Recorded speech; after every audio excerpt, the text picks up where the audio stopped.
Parce que je trouve qu'elle est homogène et dans une sélection, il y a quand même, souvent, il y a des films, même à Cannes, je veux dire, en compétition, il n'y a pas 22 chefs-d'œuvre. Et nous aussi, des fois, il y a des films un peu plus faibles.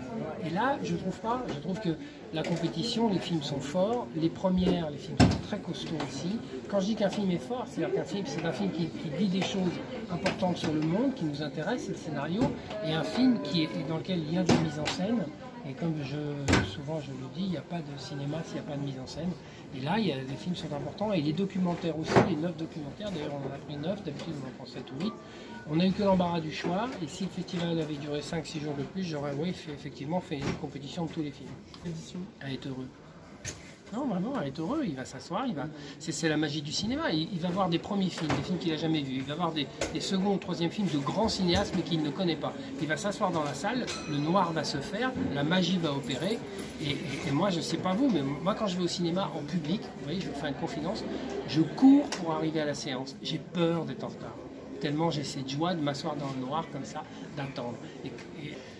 À tout, parce qu'il y a un renouveau du genre cette année, mais ce renouveau s'opère, il y a une dizaine de films sur 40. Quand je dis 40, je ne compte pas les films d'hommage, en fait il y a plus de 50 films qui sont présentés pendant le festival. Une dizaine de films de genre, il y a des polars et du fantastique. Les genres c'est polar et fantastique, dans toutes les sections. Par exemple, dans la compétition, The Silent Twin, c'est un film fantastique. Le film de clôture d'Olivia Wilde, c'est un film fantastique. On retrouve, mais ça depuis longtemps, on retrouve dans le cinéma indépendant des problématiques typiques américaines, le machisme des Blancs, le racisme, l'immigration, la crise économique, le chômage, les mecs qui flinguent à tout va avec des armes à 14 ans, on retrouve tout ça dans le cinéma américain. Ce qui est intéressant, c'est qu'on retrouve ça dans le cinéma américain parce que ce sont, je dis toujours, les écrans sont les miroirs du monde, mais comme on sait, je disais en rigolant que l'Amérique est impérialiste, c'est une blague, mais qu'en même temps elle s'expatrie, voilà, de même qu'il y a 30 ans, on aurait trouvé incroyable que McDonald's vienne en France, le pays de la gastronomie, ils sont venus, ils y sont restés, voilà. Et en fait, il y a ce qu'on appelle une sélection.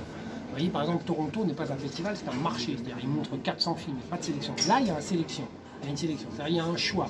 Donc fatalement, dans ce choix, on peut espérer que c'est notre métier, il y a du talent. Donc ce talent, on peut espérer qu'il perdure et on peut espérer qu'il soit révélé. Et la deuxième chose, c'est que l'histoire nous montre que oui.